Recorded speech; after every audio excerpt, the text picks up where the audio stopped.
जाने वाले श्रद्धालुओं के लिए एक बहुत बड़ी खुशखबरी है। केदारनाथ धाम जाने के लिए जहां पहले दुर्गम रास्तों से होते हुए 21 किलोमीटर का सफर तय करना पड़ता था, जिसे तय करने में कुल करीब 9 घंटे का वक्त लगता था, लेकिन अब मोदी सरकार की नई योजना के जरिए और मोदी सरकार द्वारा जो कदम उठाया जा रहा है उसके जरिए अब आपका ये सफर मात्र 36 मिनट में पूरा होगा, क्योंकि केदारनाथ धाम जाने के लिए इस दुर्गम रास्ते पर एक रोपवे बनने जा रहा है।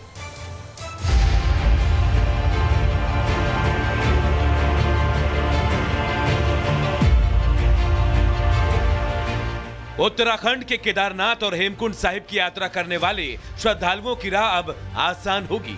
दोनों ही तीर्थ स्थलों तक श्रद्धालुओं की पहुंच को आसान बनाने के लिए केंद्रीय कैबिनेट में 2 बड़े रोपवे प्रोजेक्टों को मंजूरी दी गई है। पहला रोपवे सोनप्रयाग से केदारनाथ तक 12.9 किलोमीटर लंबा बनाया जाएगा। इस पर 4081 करोड़ की लागत आएगी। ये रोपवे हर दिन 18,000 यात्री ले जाने में सक्षम होगा। वर्तमान में केदारनाथ जाने के लिए 16 किलोमीटर की कठिन चढ़ाई करनी पड़ती है, जो गौरीकुंड से शुरू होती है। रोपवे बनने के बाद यात्रियों के लिए यात्रा बहुत सुविधाजनक और सुगम हो जाएगी। 4 धाम में बहुत ही महत्वपूर्ण धाम है केदारनाथ धाम। यहाँ एक 12.9 किलोमीटर का रोपवे बनाने का आज फैसला लिया गया है। करीब 4081 करोड़ 4081 करोड़ रुपीस का ये प्रोजेक्ट होगा। 12 ज्योतिर्लिंग में से एक ज्योतिर्लिंग केदारनाथ जी है। वहां पर जितने श्रद्धालु भक्त जाते हैं उनके लिए 4 धाम की इस यात्रा में एक बहुत बड़ा माइलस्टोन ये प्रोजेक्ट बनेगा। दूसरा रोपवे हेमकुंड साहिब जी जाने वाले श्रद्धालुओं और फूलों की घाटी घूमने वाले पर्यटकों की सुविधा के लिए बनाया जाएगा। गोविंद घाट से हेमकुंड साहिब जी तक 12.4 किलोमीटर लंबा रोपवे बनाया जाएगा, जिसकी लागत 2,730 करोड़ रुपए आएगी। वर्तमान में हेमकुंड साहिब जी तक पहुंचने के लिए 21 किलोमीटर की कठिन चढ़ाई करनी पड़ती है। रोपवे परियोजनाओं से श्रद्धालुओं के लिए यात्रा आसान होगी। हर मौसम में कनेक्टिविटी रहेगी। यात्रा का समय कम हो जाएगा।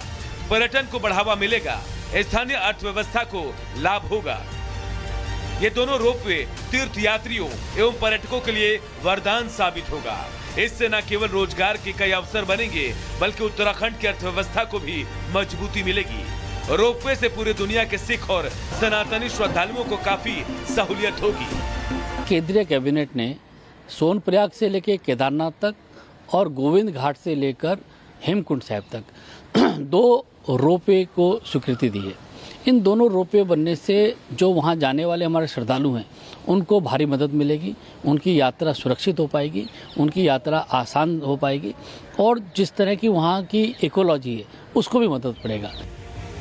उत्तराखंड के मुख्यमंत्री पुष्कर सिंह धामी ने केंद्र सरकार का आभार जताते हुए कहा, इससे तीर्थयात्रियों को बड़ी राहत मिलेगी। दोनों परियोजनाओं की कुल लागत 6,811 करोड़ होगी और इन्हें 4 से 6 सालों में पूरा करने का लक्ष्य रखा गया है। Bureau report, Republic Bharat.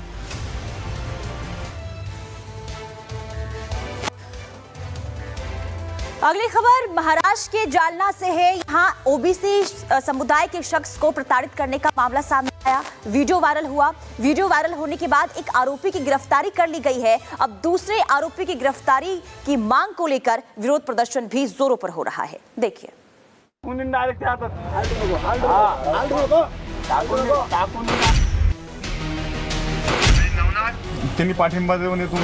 Maharashtra के बीड़ में सरपंच की हत्या का मामला अभी ठंडा भी नहीं हुआ था कि एक और मामले ने महाराष्ट्र की सियासत को गरमा दिया है।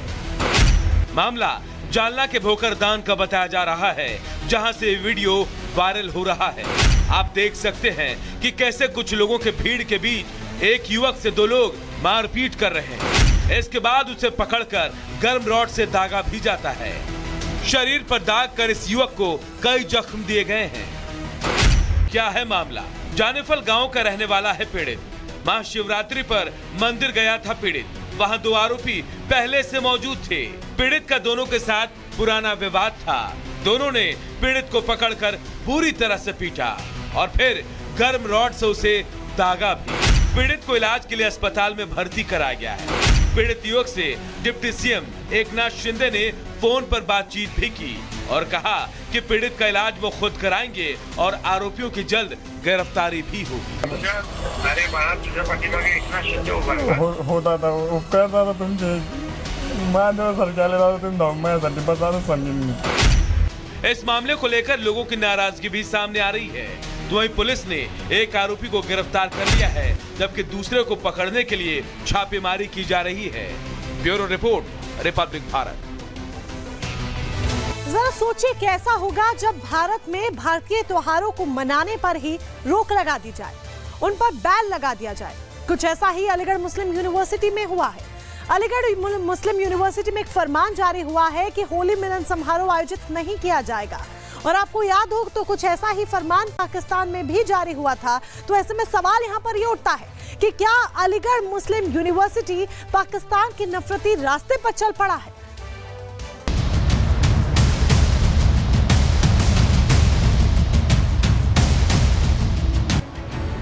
क्या पाकिस्तान की राह पर निकल पड़ा है यूपी का अलीगढ़ मुस्लिम विश्वविद्यालय?